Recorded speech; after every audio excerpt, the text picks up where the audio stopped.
Jabatan paling strategis itu sebenarnya Pak, kalau dalam masjid yang paling strategis bukan imam, itu muazzin. Ya. Jadi sebenarnya itu Pak, kalau mau lelang jabatan, itu lelang jabatan muazzin. Itu paling bagus. Kenapa? Kalau orang tahu, orang yang didoakan oleh benda, baik yang basah maupun yang kering, itu adalah muazzin.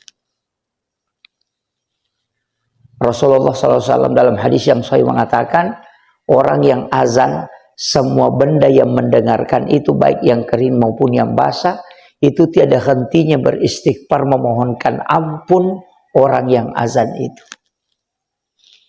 Jadi orang yang paling banyak diampuni dan didoakan adalah muazzin. Bayangkan kalau kita azan pakai mic Pak, berapa benda yang mendengarkan, mulai dari yang kering sampai yang basah. Iya.